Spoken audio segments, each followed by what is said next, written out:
Hello everyone, welcome back to my channel. कैसे हैं आप सब? आई होप आप सब अच्छे होंगे, स्वस्थ होंगे और मस्त होंगे। तो सबसे पहले आप सभी को मेरा नमस्कार।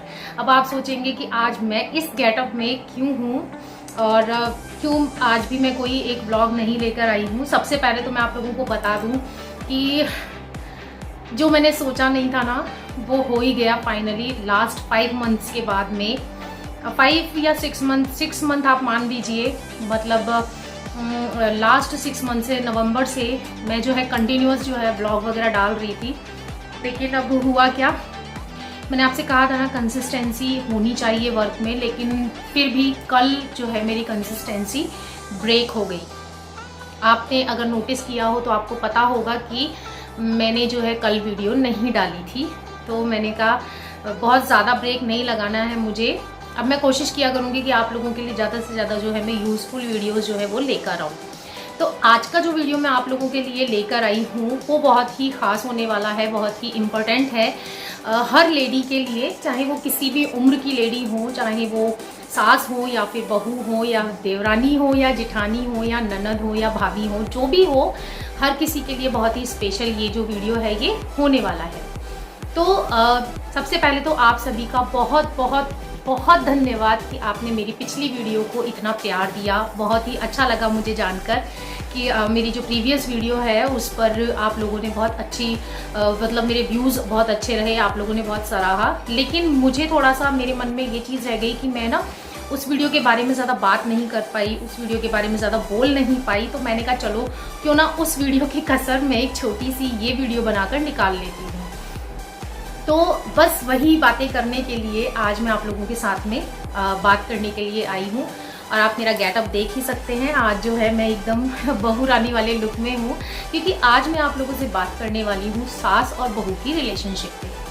देखिए, सास बहू की रिलेशनशिप कैसी होनी चाहिए और वो कैसी होती है, ये दोनों ही बातों के बारे में मैं आप लोगों से आज जो है चर्चा करने वाली हूँ, बात करने वाली हूँ। और अगर किसी को मेरी कोई बात पसंद ना आए तो मैं उससे पहले ही माफ़ी मांगती हूँ, क्योंकि हर किसी इंसान की ओपिनियन, हर किसी इंसान का सोचने का नज़रिया जो होता है, देखने का जो नज़रिया होता है, वो अलग अलग होता है।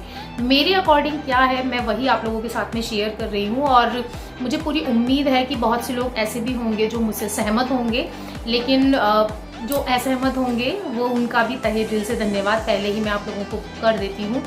तो देखिए, होता क्या है कि जब एक बहू शादी होकर, एक लड़की, बहू नहीं, बहू तो वो बाद में बन रही है, जब एक लड़की शादी होकर एक परिवार में आती है तो मतलब शादी से पहले ही उसे इतना कुछ उसके आसपास के लोगों से सुनने को मिल जाता है। उसके घर वाले उसे यही सिखाते हैं कि अपनी जो सास हैं उनके साथ में जो है ज़्यादा बातचीत नहीं करना, उनके साथ में जो है ज़्यादा उठना बैठना नहीं, और वो कुछ भी कहें सिर झुकाकर मान लेना और उनको मना मत करना, है ना। ये सब चीज़ें कहीं ना कहीं हमारे घर वाले और हमारे आस पड़ोस वाले जो हैं हमें सिखा रहे होते हैं।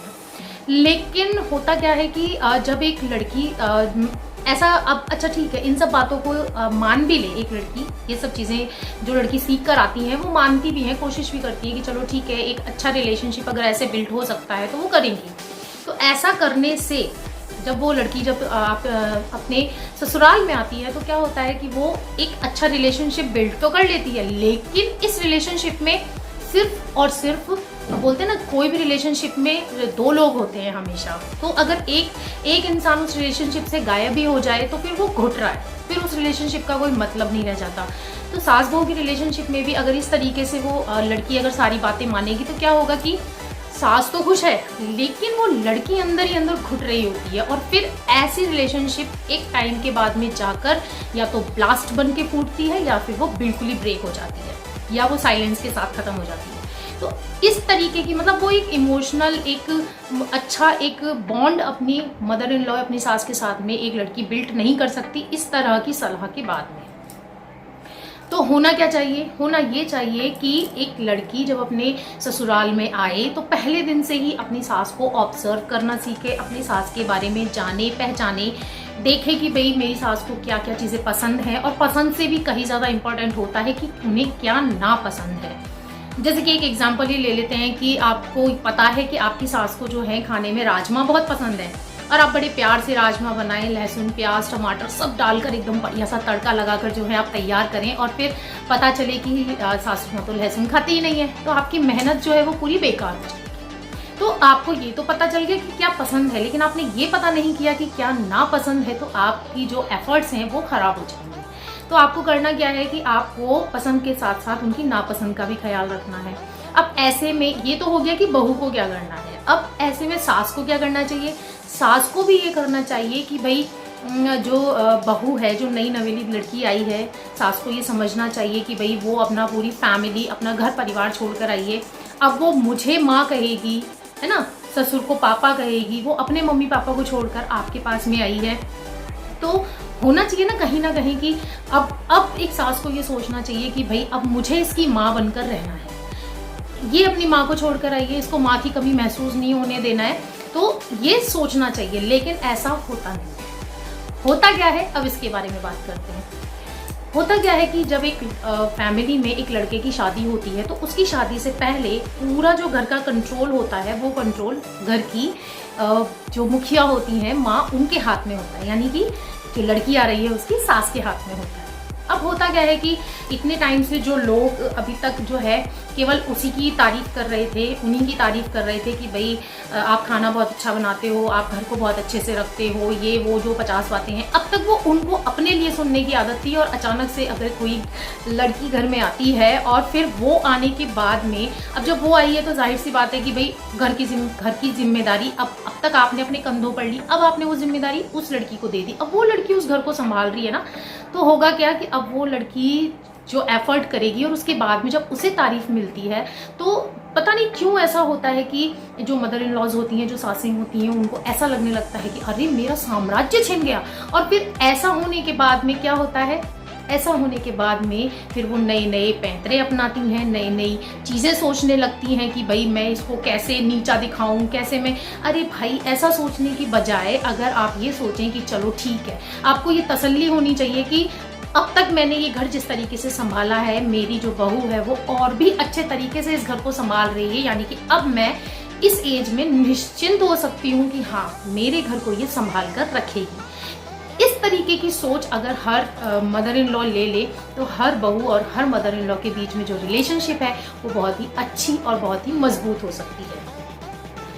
और ये तो हुई सास बहू के रिश्ते की बात। इसके अलावा और भी रिश्ते हमारी लाइफ में होते हैं, लाइक देवरानी जेठानी ननद, ये भी बहुत इंपॉर्टेंट रिश्ते होते हैं हमारी लाइफ में। पता नहीं क्यों ऐसा होता है, जैसे कि एक जेठानी है, अगर वो शादी होकर आई है और उसके बाद में जैसे मान लो उसके देवर की शादी होती है और फिर देवरानी आती है, तो घर जेठानी का भी उतना ही है, देवरानी का भी उतना ही है, दोनों का घर बिल्कुल बराबर है, तो फिर जिम्मेदारी भी दोनों की बराबर होनी चाहिए ना। फिर पता नहीं क्यों ऐसा होता है कि अब एक बात बताओ, जो जेठानी आपसे पहले आई है, आपसे कुछ समय पहले तो आई है ना, वो चाहे वो 2 महीने पहले ही क्यों ना आई हो, वो उस घर के मेंबर्स को जानती है, उनकी पसंद नापसंद को जानती है और इस घर के क्या रूल्स एंड रेगुलेशंस हैं इनके बारे में वो जानती है। अगर वो आपको उनके बारे में कुछ बता रही है कि आप ऐसा कर लो, ऐसा कर लो, ऐसा मत करो, ये चीज़ घर वालों को पसंद नहीं आएगी, या जो भी वो मतलब वो अपनी सिर्फ इस पर्पज से बता रही होती है कि आपके साथ कुछ गलत ना हो जाए, अगर उससे कोई गलती हुई है तो वो गलती आपसे ना हो। लेकिन होता क्या है, देवरानियाँ अक्सर ये समझ लेती हैं कि ये मुझ पर हुक्म चलाने की कोशिश कर रही है। अरे ना भैया, उसे हुक्म चला के मिलेगा क्या, आप ये बताओ।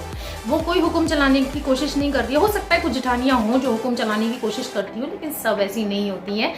कुछ ऐसी भी होती होंगी कि भाई जो बिल्कुल अच्छे से बॉन्डिंग बना के रखना चाहती हैं अपनी देवरानी के साथ। तो ये तो हुई जेठानी की बात। अब मैं बात करूँ देवरानी की, तो देवरानियों को भी थोड़ा सा ये होना चाहिए कि भाई ये मुझसे बड़ी हैं और मैं इनका भी उतना ही, मतलब ऐसा कहते हैं, मैंने ऐसा सुना है कि जो देवर होते हैं उनके लिए बड़े जो भैया भाभी होते हैं वो माँ बाप के बराबर होते हैं। तो जब भैया भाभी माँ बाप के बराबर हैं तो आप जो देवरानी बन के आई हैं, आपके लिए भी तो वो आपके सास के बराबर ही होगी ना। भले ही वो जेठानी है, वो आपसे सास का सम्मान नहीं मांग रही है, वो नहीं कह रही है कि आप उन्हें सास के बराबर सम्मान दो, लेकिन वो बड़े हैं, आपसे बड़े हैं, तो कम से कम उनका थोड़ा मान सम्मान तो रख लेना चाहिए। जिठानियों को भी ये नहीं करना चाहिए, इस टाइप की जिठानियाँ भी नहीं होनी चाहिए कि वो जो है देवरानी को दबाने की कोशिश करें, उस पर जो है राज करने की कोशिश करें। इस तरीके की बॉन्डिंग नहीं होनी चाहिए, क्योंकि जब एक जिठानी भी कहीं दूर से घर से आई है, देवरानी भी कहीं दूर से घर से आई है, तो दोनों के बीच में रिलेशनशिप बहुत ही अच्छी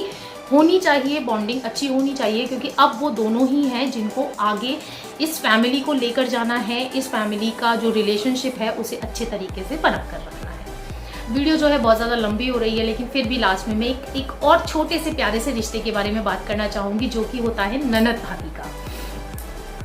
जब एक लड़की शादी होकर आती है ना, तो सास के बाद अगर उसे कोई घर में दूसरी सहेली मिलती है तो वो होती है उसकी ननद। ननद के साथ जो बहू का रिश्ता है ना, वो होना चाहिए सहेली का, एक दोस्त का रिश्ता होना चाहिए। एक ऐसी दोस्त जो उसको जैसे शादी होकर लड़की आई तो वो बताए कि भाभी इनको ये पसंद है, इनको ये पसंद नहीं है, मतलब वो ध्यान रखे, और ये भी ध्यान रखे कि भाई मेरी भाभी को कोई दिक्कत ना हो, कोई तकलीफ ना हो इस चीज़ का। और भाभी को भी ये चीज़ ध्यान रखनी चाहिए कि जो आपको जो ननद मिली है, अगर वो बड़ी हैं या छोटी हैं, जो भी है, एज का कोई फ़र्क नहीं पड़ता है, वो भी आपके लिए एक बहन की तरह है। तो जिस तरीके से आप अपनी सगी बहनों को ट्रीट करते हैं, उसी तरीके से आप अपनी ननद को भी ट्रीट कीजिए, उनके साथ में बॉन्डिंग अच्छी बनाइए। ना तो नंदे भाभी के प्रति चाल खेलें, ना भाभियाँ नंदों के लिए चाल खेलें। मतलब रिलेशनशिप ऐसा नहीं हो जाना चाहिए कि कल को जो है दोनों ही एक दूसरे का मुंह देखना भी पसंद ना करें।